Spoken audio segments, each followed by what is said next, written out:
नमस्कार दोस्तों राजस्थान सरकार स्वास्थ्य योजना आरजीएचएस में रजिस्ट्रेशन करने के संबंध में राज्य बीमा एवं प्रावधान निधि विभाग जयपुर द्वारा एक नया आदेश जारी हो चुका है, जो कि आप स्क्रीन पे देख रहे हैं। इस आदेश के बारे में आपको बताऊंगा और साथ ही पे मैनेजर पर जो 1/1/2004 से पहले के कार्मिक हैं और इसके साथ ही जो 1/1/2004 के बाद के कार्मिक हैं उनके पे मैनेजर पे आरजीएचएस की कटौती ऐड करने के लिए जो कोड है वो कोड भी अपडेट हो चुका है। वो कोड आपको बताऊंगा कि कौन से कोड में आपको 2004 से पहले वाले की और कौन से कोड में आपको 2004 से बाद वाले की आरजीएचएस की कटौती करनी है।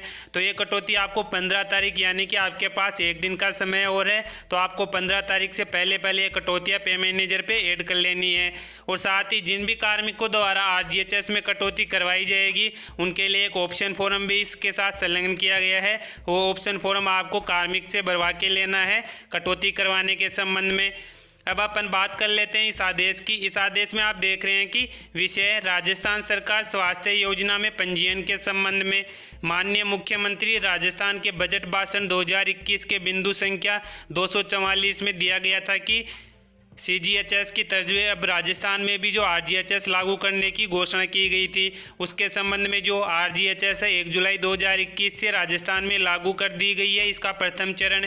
और राजस्थान सरकार स्वास्थ्य योजना में जो माननीय मंत्रीगण, माननीय भूतपूर्व मंत्रीगण, माननीय विधायक, माननीय पूर्व विधायक, अखिल भारतीय और न्यायिक सेवा के अधिकारी और 1/1/2004 के पूर्व और पश्चात नियुक्त सेवारत कार्मिक एवं 1/1/2004 के पूर्व नियुक्त और सेवानिवृत्त कार्मिक के लिए पूर्व के चिकित्सा सुविधा प्रदान करने संबंध भी रूल्स एवं रेगुलेशन अब आरजीएचएस में निहित कर दिए गए हैं।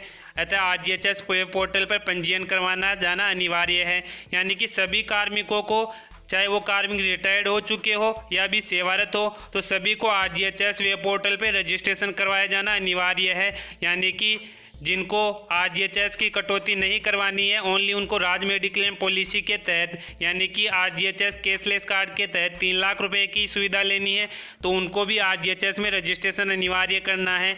इस संबंध में देख रहे हैं कि यहाँ पे 7 जुलाई 2021 को जो वित्त विभाग द्वारा आदेश जारी किया गया था वो आदेश भी यहाँ पे दिया गया है। उस आदेश की यहाँ पे सारणी दी गई है कि 1/1/2004 से पूर्व जो कार्मिक हैं उनके लिए कटौती बेसिक के अनुसार कितनी होगी, और इसके साथ ही 1/1/2004 के बाद के जो नियुक्त कार्मिक हैं उनके हर महीने बेसिक के अनुसार कटौती कितनी होगी वो आप यहाँ पे देख सकते हैं। और इसके साथ ही आरजीएचएस से रिलेटेड मैंने अलग से बहुत सारे वीडियो बना रखे हैं, वो वीडियो भी आपको हमारे यूट्यूब चैनल में मिल जाएंगे। एक आरजीएचएस की मैंने अलग से प्लेलिस्ट बना रखी है। अब अपन बात कर लेते हैं कि इसमें दिया हुआ है कि 1/1/2004 से नियुक्त कार्मिकों के वेतन से आरजीएचएस संस्थान की कटौती।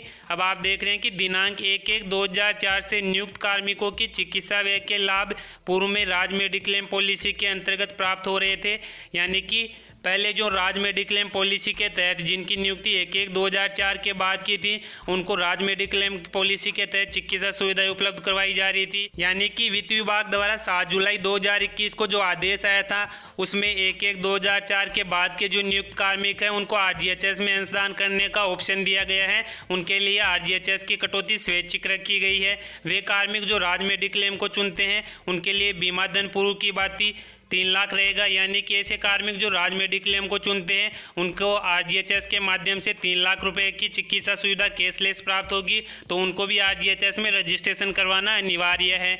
उल्लेखनीय है कि कार्मिक द्वारा आरजीएचएस अथवा राज्य मेडिक्लेम दोनों में से किसी भी योजना को चुनने पर आरजीएचएस पोर्टल पर पंजीकरण करना अनिवार्य है। तो यहाँ पे स्पष्ट कर दिया गया है कि ऐसे कार्मिक जिनके द्वारा आरजीएचएस या राज्य मेडिक्लेम दोनों में से कोई भी योजना चुनने पर उनको आरजीएचएस पोर्टल पर रजिस्ट्रेशन अनिवार्य करना है। कार्मिक को इसके लिए इस परिपत्र के संलग्न विकल्प पत्र अपने आरएनए वितरण अधिकारी को प्रस्तुत करना है, यानी कि उन्हें ऑप्शन फॉर्म देना है। वो ऑप्शन फॉर्म भी आपको मैं यहाँ पे दिखाऊंगा, चाहे वो आरजीएचएस लेना चाहे या राज्य मेडिक्लेम पॉलिसी लेना चाहे, तो उनके लिए जो विकल्प पत्र है अपने आरएनए वितरण अधिकारी को देना है।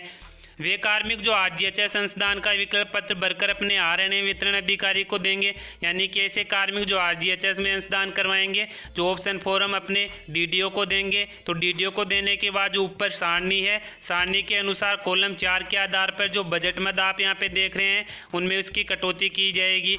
इन कर्मचारियों को आरजीएचएस योजना में, यानी कि जो कर्मचारी ऊपर जो टेबल दी गई है उस टेबल के अनुसार आरजीएचएस की कटौती करवाएंगे तो उन कार्मिकों को 5 लाख तक की कैशलेस इंडोर सुविधा और इसके साथ ही 20,000 रुपये की ओपीडी सुविधा भी यहाँ पे दी जाएगी। तो आप इस आदेश में देख रहे हैं कि इस आदेश में यहाँ पे स्पष्ट कर दिया गया है कि आपको 20,000 रुपये की ओपीडी सुविधा भी दी जाएगी। बहुत से साथियों के डाउट था कि ओपीडी सुविधा मिलेगी या नहीं मिलेगी। और इसके साथ ही अतिरिक्त आपको 5 लाख गंभीर बीमारियों के लिए चिकित्सा सुविधा प्रतिवर्ष प्रति परिवार देय होगी, यानी कि जो आपको ये सुविधा मिलेगी प्रतिवर्ष दी जाएगी। और इसके संबंध में अब आप देख रहे हैं कि अखिल भारतीय न्यायिक सेवा के अधिकारियों के लिए आरजीएचएस संस्थान की कटौती यहाँ पे दी गई है, कौन से हेड में होगी।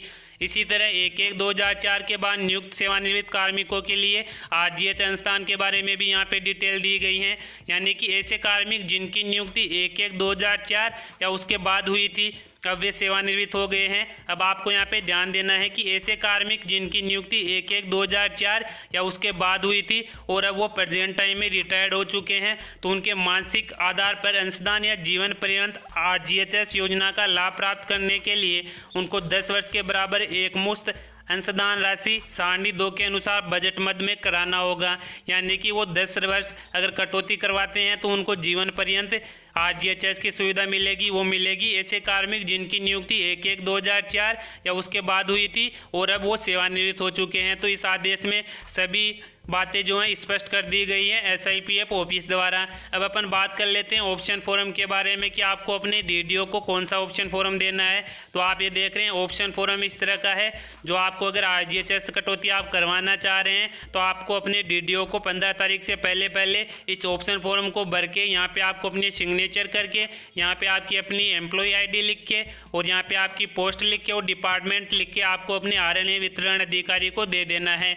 अब अपन बात कर लेते हैं कि पे मैनेजर पे जो कटौती के लिए हेड है वो अपडेट कर दिया गया है। अब उसके बारे में आपको यहाँ पे बता दूं, इसके लिए आपको पे मैनेजर की वेबसाइट पे डीडीओ लॉगिन हो जाना है। जैसे ही आप पे मैनेजर पे डीडीओ लॉगिन हो जाते हैं तो डीडीओ लॉगिन होने के बाद आपको एम्प्लॉय पे डिटेल में जाके वहाँ से ग्रुप सेलेक्ट करके कार्मिक सेलेक्ट करना है। जैसे आप कार्मिक सेलेक्ट करेंगे तो आपको नीचे एड डिडक्शन में जाके वहाँ से संबंधित कार्मिक के आपको आरजीएचएस की कटौती ऐड कर देनी है। अब अपन बात करते हैं कि 1/1/2004 से जिनकी पूर्व की नियुक्ति है उन कार्मिकों को आपको पे मैनेजर पे जो हेड है वो अपडेट हो चुका है, उनके लिए आपको आरजीएचएस की कटौती आरपीएमएफ 209 सेलेक्ट करके करनी है।